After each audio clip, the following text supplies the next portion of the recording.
Welcome to the Hammer Territory Podcast. My name is Shawn Coleman. Hope wherever you are and wherever you are listening, you are having a great week so far for whatever reason it may be, because it certainly is not watching the Atlanta Braves play baseball right now. My name's Shawn Coleman. You can find me at StatsSAC on Twitter. And as always, I'm joined by my podcast partner, Stephen Tolbert. And Stephen, I've said it a variety of different ways throughout this season, but I did not think that I would say it this year. It just never really entered my mind until we've seen this stretch of play over the past few months.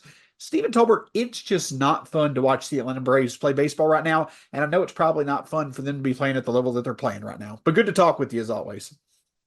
Yeah, what's up, Shawn? Yeah, I don't know what that was that we just watched for the last 4 games or 5 games, I guess, of this homestand. That was as bad of baseball as the Braves have played probably since the rebuilding years. They lost their last 4 games by 30 runs, which is like impossible to do. Like losing 4 games by negative 30 runs. I mean, that's just some awful baseball, getting your ass kicked up and down the field in every facet of the game. The Brewers just annihilated the Braves. It was one of the most disheartening series I think I can ever remember watching. It just never felt like the Braves were even in a game. And you know, it's for the first time really all year in this stretch of games, these last 5 games, this 5 game losing streak, like the Braves not making the playoffs is a very real possibility and is quickly moving into the more probable outcome. It's not there yet, but we are very rapidly moving into a world where the Braves not making the playoffs is as likely or more likely than the Braves do make the playoffs. And just that alone, the reality of that alone, the number of things that have had to happen for that to be where we are today is pretty insane.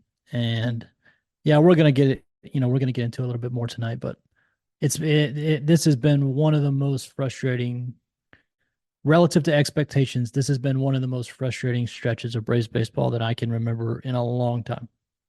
Absolutely. If you were to look at this series, if you were to, go and look up obscure stats over a 3 game series in terms of a negative sense, like the amount of runs that the Braves were beaten by total through the past 4 or 5 games, the amount of hits they've given up, this is the first time that they've had this bad of a stretch of play in terms of how bad they've been beaten, since those rebuilding years, 15, 16, 17, like I say, it's been years since we've seen the Braves play this badly. And that leads me to another point, Stephen, that I think is also kind of relevant is that, we've hit on the fact that ever since late April, I believe this team now is 5 games under 500. So yeah, they're still quote unquote in the playoff mix. And yes, they're definitely still in the race.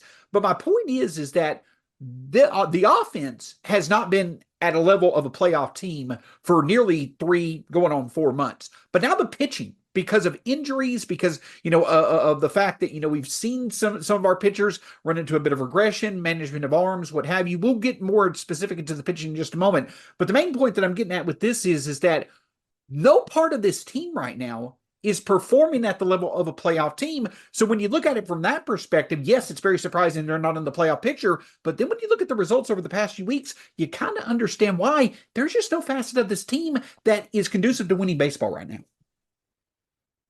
Yeah, I think they've played 19 games in the second half, and they're 7-12.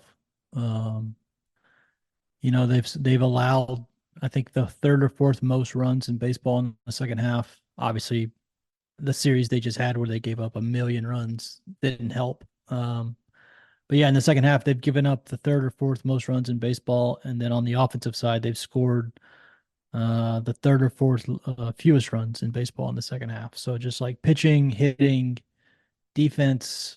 Jorge Soler's had some adventures in right field. Even the bullpen has been a little shaky.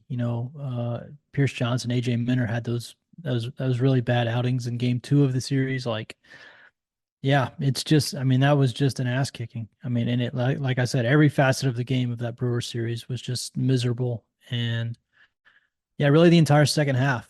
I mean, the Braves, they had that one stretch last week where they went 5-1 or 6-1, I think, in 7 games. But other than that, they've got a 6-game losing streak and a 5-game losing streak already in the second half. And that's brutal. I mean, that's just brutal. And it's every facet of the game. And it has been disheartening to say the least. I mean, this watching this kind of baseball where you're just getting not just losing games, but you're getting drubbed. And the game's over in like the second or third inning. We've had multiple of those in the last few weeks. It's just brutal. And it does remind me of watching the rebuilding years a little bit. I mean, obviously this team is much better than those teams, but there's just so many games where you'd watch where you just get your ass kicked from the first inning. And you'd be like, all right, that's enough of that for tonight. We'll try again tomorrow. And I've done that more than once over the last couple of weeks with this team where I just turned it off. I was like, I'm not doing this for 2.5 hours. So yeah, brutal. I mean, there's no other word for it. I don't really have, I could get a thesaurus out and give you some better definitions and better words for it. But yeah, just brutal baseball and all the way around, top to bottom. Milwaukee just skull dragged the Braves for 3 games, and that was after Miami beat them really bad in the last game of that series. So yeah, just brutal baseball. While we're all hoping that better days are certainly heading in the near future for the Braves, I can definitely tell you a way to make your days better is to go to a trusted source for your lunch or dinner, and that's HelloFresh. Big shout out to America's #1 meal kit, HelloFresh, for helping us eat good during this busy time of the year for us. With HelloFresh, you get pre-portioned ingredients and seasonal recipes delivered right to your doorstep. It's home cooking made easy, fun, and affordable. HelloFresh makes it easy, even for picky eaters like Scott. There's a changing menu of 50 recipes to choose from each week. Customize it to fit your taste. There's protein and veggie swap options too. The recipes are easy to follow. Just choose your delivery day, open your box, cook, and eat. My house is busy with sports, but family dinners are important. My fam eats better, healthier, and we cook so much easier with HelloFresh. And for a limited time, kids eat free. Go to HelloFresh.com/FTKids to unlock this exclusive offer. 1 free kids meal per box for 2 months while subscription is active. That's free kids meals just by going to HelloFresh.com/FTKids.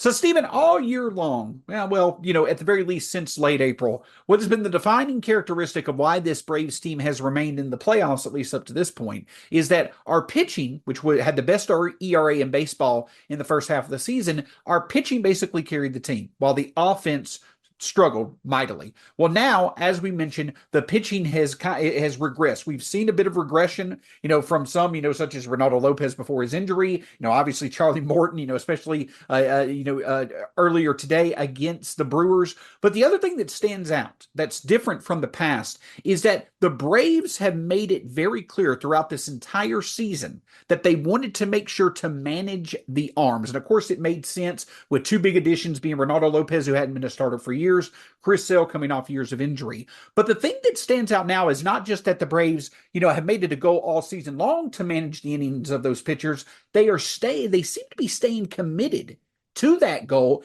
even when it seems like they kind of need, as we mentioned on Tuesday, to press that button to get the aggressiveness going once again, to pitch their best arms. One thing that clearly stands out, whether that's the right or wrong approach, it certainly is a different approach from what the Braves have done in the past under Alex Anthopoulos and Brian Snitker. Yeah, it's very interesting. And you and I have talked about this probably 3 or 4 times, maybe more than that this year. Just because it's been so prevalent and it's been such a removal from what they've done in the past. And the interesting thing is, and I actually pulled an article from Alex Anthopoulos earlier in the year, because Justin Toscano of the AJC actually asked him a question about load management, pitching, limits and innings limits and stuff like that. And Alex gave an answer, and he basically said, we don't do that here. We don't believe in that here because there's actually no evidence that that stuff works. Guys, teams have been managing pitchers' workloads for years and years and years now, all over baseball. And the pitcher injuries are just as high as they've ever been, if not higher. And that's always been his answer to that question. He's been asked that question. I actually went and looked it up just to see. He's been asked that question a dozen or more times since he's been the GM. And that's always been his answer, that they don't really believe in that stuff and they don't really do it. And then this year, where I don't know if it's been a complete 180, but it's definitely been a change and I think it's a response to how the last two postseasons have gone, where they got to the end of the year and their pitchers were not healthy. It's also a response to what you were talking about their personnel, right? Chris Sale always dealing with injuries. Ronaldo Lopez was a reliever for so long. Max Fried had some big health stuff last year. Charlie Morton's 40. Spencer Swellenbach is in his first real full season of baseball. So just on personnel, individual personnel, it makes sense. But it is a departure from what they've done in the past, because in the past they have just said, you know what, we're going to pitch our guys. We're trying to win games. We're trying to win a division. We're pitching our guys. And they would not do 6-man rotations. They would not take guys out of the rotation unless they were hurt. If it was their turn to pitch, they would pitch. And the Braves did this for years, all under Alex Anthopoulos. And he gave plenty of quotes as to why that is. Even at times where you think it makes sense to limit a guy like Spencer Strider or Max Fried or whoever, they wouldn't do it. And they wouldn't go to a 6-man rotation. And this year has been very different. And again, I do think it's a response to how the last 2 years have ended. I do think it's a response to the personnel, but they have shifted their philosophy of, we don't believe in that stuff. It doesn't really work. There's no evidence that it works. To now, they clearly believe that limiting guys' workloads and skipping starts and load management, all that stuff, that it has it does pay a dividend at the end of the season. They clearly believe that. Now I have my mentions can prove this on Twitter. There are plenty of fans that completely disagree with that, and plenty of fans that get very, very annoyed anytime Bryce Elder has to make another start because we've skipped Chris Sale again. And I think there's some validity to those frustrations, if I'm being honest. But it is very clear that they have shifted their philosophy in thinking that load management, they're not capping anybody's innings, but they are managing innings very, very carefully, more this year than they've done ever before under Anthopoulos. It is very clear that they have shifted their philosophy in thinking that this does pay dividends, that, this is the way forward. There is a, kind of a pot of gold at the end of this rainbow where if you do this, then you'll get dividends in October. And again, I'm not saying I agree with it, and I'm not telling you that you need to agree with it. I'm just saying it is very clear that this is kind of the way forward for them, at least for the rest of 2024. So, Stephen, I understand the philosophy of resting pitchers based off the last two postseasons. I understand where Alex Anthopoulos is coming from. I get it. You have enough confidence in your team to where you feel they're going to make the playoffs. And and nobody could have prepared for the overall amount of injuries that we've experienced this year.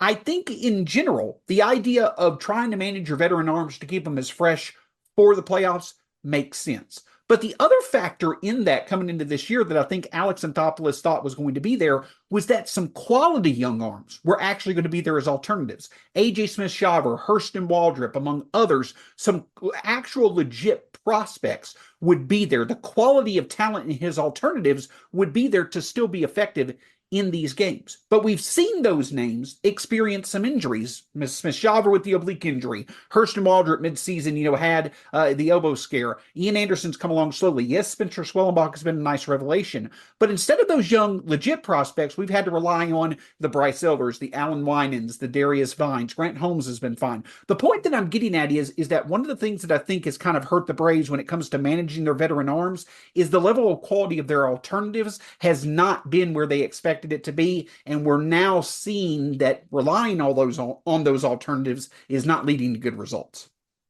It's a very tricky line to walk, because you're trying to serve two different masters, right? Like, you're trying to win, right? if you ask Alex, if you ask Snit, if you ask anybody in that clubhouse, they're number one. They want to win. Like they're not punting this season. Like if they were going to punt the season, this would be very easy. You just rest your arms. Like there's no reason Spencer Schwallenbach needs to throw 150 innings. There's no reason to push Chris Sale. There's no reason to push Ronaldo Lopez. Like if you're just punting on the season, it's easy. But every single person that you talk to, including Anthopoulos at the trade deadline, said the exact opposite. We are gung-ho trying to win. We think we have a team that can do damage in October. We're trying to win, right? So that is the first master that you're trying to serve. But then the second master you're trying to serve is keep your players fresh, right? And so a lot of times you get to games where those two ideologies clash, right? Like the best thing for us to win this game is for Chris Sale to pitch and Bryce Elder to not pitch. But the best thing to keep Chris Sale fresh is for Bryce Elder to pitch. And so you literally get to points in the season where these two ideas are not only different, but they are actually opposing one another at the same time. And this is the tension that the Braves have run into this year. And this is the tension that fans are frustrated about. And I completely understand. I'm not going to come on here and tell fans they don't need to be frustrated about it. I get frustrated about it. I think I said it on the last show that we did, like getting Chris Sale, healthy to October doesn't mean a lot if you're not actually in October baseball. Like you actually have to win enough games to qualify for the postseason. Like at some point, you just got to throw your best guys, because missing the playoffs by resting your players is effectively the same thing as making the playoffs, but your players getting hurt. Like you've given up your chance to win. Like it is at some point you get to you have to kind of decide one or the other. It's tough to do both. And that is the tightrope that they're walking right now, is that it is very hard to do both. And like you said, if you had really good high level prospects that were pitching these games, you do feel better about it. But it's been a lot of Bryce Elder. It's been a lot of Darius Vines or Alan Winans, or, pick your 4A starter. And 4A might be that might be more than what they actually are. And what it's led to is just some rough outings. And it makes it, Snit talked about this at the end of one of the games, where it just makes it even more glaring that you are purposely resting your best players when the guy that you replaced him with has a terrible night, right? Like the fact that you're resting Chris Sale is a lot more obvious when Bryce Elder gets destroyed, like what happened on Tuesday. And that's, that's the problem, again, with trying to serve two masters that at different times are actually opposing one another. And again, they're going out to Colorado, and it sounds like they're going to do more of it. Spencer Schwallenbach is not scheduled to pitch in that series. They have a TBA for Sunday. It's probably going to be somebody from the minor leagues. And people are going to get annoyed and frustrated. And, again, I'm not telling you need to agree with it. I'm not even sure I agree with it, but I am saying it is very clear this is what they're doing. And until they show us otherwise by pitching their best guys every fifth day, this is just kind of what we have to expect. And, it is going to be very interesting to see how they balance the two of trying to win the game today versus trying to keep the player fresh. Because, again, very often those two things oppose each other on the same day, and you got to figure out which one you're actually going to do. Well, I think one thing that we all can agree with, and excellent points to you, I think one thing that we all can agree with is that it just seems like that the Braves have, kind of hit rock bottom, but then a week later, it feels like they've kind of hit rock bottom again. Well, I'm here to be completely honest with you. This Braves team still, there's a chance that they've not hit rock bottom. And what I mean by that is that we mentioned it on Tuesday, but it now is even more apparent that this team right now is at an absolute crossroads. We could talk about managing pitchers. We could talk about that debate all day long. But at the end of the day, one thing that's very clear, our pitching right now is significantly less reliable than it was in the first half of the season. So when we talk about the spotlight being on, should we rest our starters or not? Instead, I kind of put that spotlight back on the offense. Because as you mentioned on Tuesday, Stephen, when it comes to our best players, the majority of them are in the lineup. The majority of them have to hit. And when you look at this West Coast road trip that's coming up, 3 in Colorado, 4 in San Francisco, and 3 against the Angels, the aspect of the Braves team that is significantly better than each of those three opponents is the offense, specifically the top of the order with Soler, Riley, Ozuna, and Olsen. You said on Tuesday those players have to play great. When I talk about the fact that we still have a chance to where we've not purely hit rock bottom, that's if we struggle over this 10-game stretch where it is absolutely necessary we go 7-3, 8-2, or better. And the most clear way for us to do this is that quartet at the top of our order getting back to doing what they can do. I understand the pitching, and we'll continue to talk about it. I'm not trying to take away the importance of that, but there is no better way of saying it than there's no choice that this Braves team has of having their best hitters show up on this West Coast road trip, because if they don't, it is very probable this team is not making the playoffs. The rock bottom thing is always funny because obviously on Twitter we get this a bunch every time it's a horrible loss or a horrible series, especially like the ones the Braves just had this last one against Milwaukee. You get a bunch of people tweeting about rock bottom and stuff, and I always think about the meme from The Simpsons where Bart says, "This is the worst day of my life," and Homer says, "This is the worst day of your life so far." And so anytime somebody's talking about rock bottom, I always think, well, this is rock bottom for today, but they could lose by 12 runs to the Rockies tomorrow, and that would be rock bottom. So and it's possible. I mean, the way this team is playing, they can lose to anybody. I mean, they can lose to any. They got, the Marlins beat them 7-0 on Sunday after trading away 80% of their roster. The Rockies aren't good, but neither are the Marlins. And so, yeah, the Braves could lose tomorrow. And like you said, it does come down to the offense in a lot of ways, even though the offense did kind of respond in the last two games where they scored 5 runs and 7 runs. It didn't matter because the pitching gave up so many runs to the Brewers. But I said it on Tuesday. I'll say it again. I think it comes down to the top 4 being great. Like, those guys have to be awesome. And the back half of the lineup, I don't have a lot of hope for, if I'm being honest, not until Michael and Ozzy get back. Just the names they're running out there on a daily basis are just, it's tough. And I've given up on waiting on Adam Duvall or, Laureano. They actually DFA'd Rosario today, which we should mention. But, Merrifield, like, I don't have a ton of confidence in any of these players. So it's going to have to come from the top, in my opinion.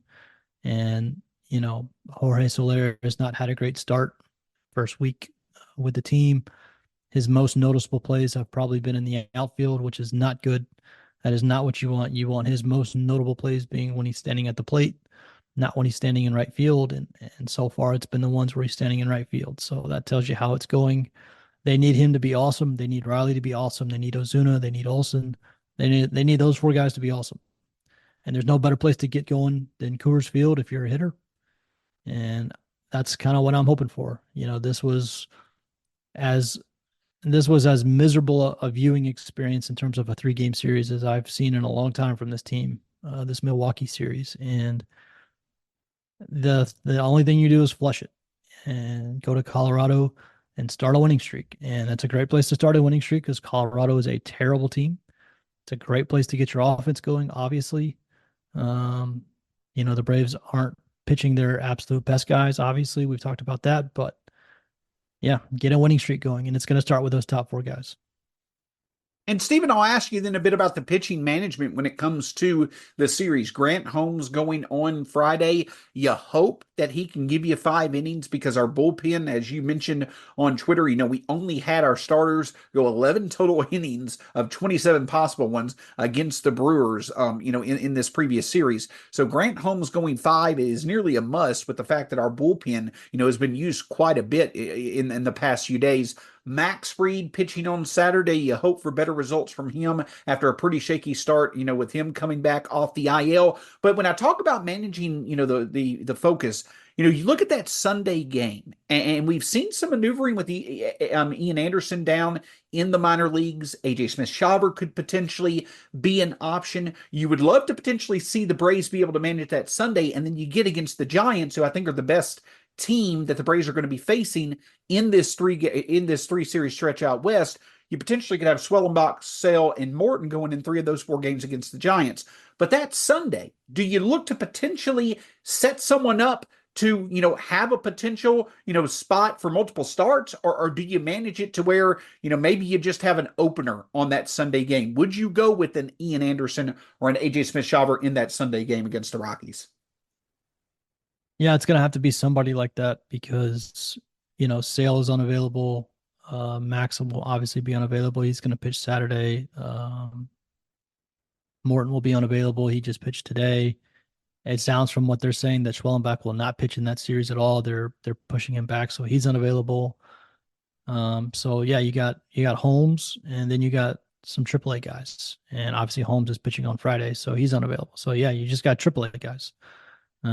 So if you look at Gwinnett's rotation in terms of how they've lined up for this weekend, really the only two guys, unless they do an injury or something to get Elder back, are AJ Smith-Shawver and Ian Anderson. So my guess is one of those guys. I would probably guess AJ, but who knows? Honestly, I sometimes I feel like they flip a coin with this stuff, but it's probably going to be AJ. He's a fly ball pitcher. So is Ian Anderson though. So that, you're doing it one way or the other there, and obviously a fly ball pitcher in Colorado is not exactly what you want, especially, for both of those guys. It'd be the first time they pitched in the majors in a while. So, it's not ideal, of course, but it's probably going to be one of those unless they do something crazy. I don't think they do a bullpen game in Coors just because, you get so worried about your bullpen out there. And like you just said, they used their bullpen a ton in this Milwaukee series. Their Brave starters gave them very, very little in this series, and the bullpen had to cover a ton of innings. So the bullpen's already going into Colorado pretty worn out. So I'd be surprised if they did a bullpen game. I guess it's a possibility. My guess is AJ Smith-Shawver is going to start the game, and we'll see what happens. If they gives you 5, you kind of feel pretty blessed about that. Maybe the offense can just go, full Milwaukee Brewers and just bludgeon a team to death for 3 games. We haven't really seen that all year, but it is technically a possibility. The Braves offense could just explode, and that would be wonderful. But yeah, it's going to be interesting what they do. How they get there, of course, is going to matter the first 2 games of the series. So we'll see about all that. But my guess is AJ is going to pitch that Sunday game. And the thing about it is this, is that with where we are in terms of, it being August, the playoff picture, all this different stuff. Now, I know we've lost 5 straight. I know that this offense continues to, kind of get to lower and lower points than we've seen, all season. And I know what I'm about to say we've said before this season, and the offense has let us down nearly every single time. But in this Colorado series, if the offense can just play, even to the level that it has the last 2 games, I think that will be a good enough offense to win at least 2 out of 3 games in this series. And if the Braves can do that, if they can win 2 out of 3 games in this series against the Rockies, you then go to San Francisco, who, yes, they're a talented team, but you go to San Francisco, you've got Schwellenbach as an option, Sale, Morton, who I know just struggled, but, hey, more often than not, he keeps you in the game. You've got those 3 going in that series against San Francisco. And then going into next week, you're looking at potentially getting Michael Harris back, and eventually you're going to get Ronaldo Lopez back. I understand that it looks bleak right now. It looks bad, and it's not fun to watch or even talk about because of the series that we just had against Milwaukee. But if we can just get, and I know that it's a tall ask right now, Stephen, if we could just get a series win, you start to piece together some, that bridge to where more positive days ahead. It seems so easy to say, but it's very hard to put a lot of faith in with how many similar spots we've been in this year, and we haven't taken advantage of it. I mean, I'll settle for just a win at this point.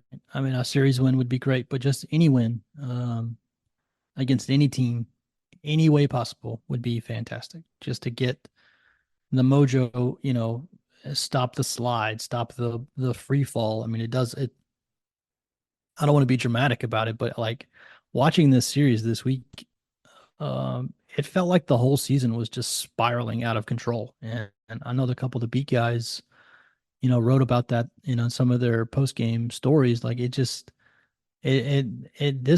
week felt particularly, particularly miserable, and they just need a win. They got to get a win. Friday night would be great. Get the trip off to a good start. Maybe win the series, like you said. Maybe even sweep a really bad Colorado team. that would be, of course, a perfect series. But yeah, just any win at this point. I'm not going to get greedy. Just win a game. Get a starter through the fifth inning, which they haven't done in all week, basically. So get a starter through the fifth inning, get the offense out, scoring some runs, have the bullpen, have a nice clean, just get back to winning a game and then go from there and do it again and then do it again. And, that's what this is it. I mean, we're kind of just at this point, just go get a game and then go from there. And then eventually you'll get all your starters back. And hopefully at some point you're going to start pitching these guys every fifth day, putting your best foot forward every single night, giving yourself the best chance to win.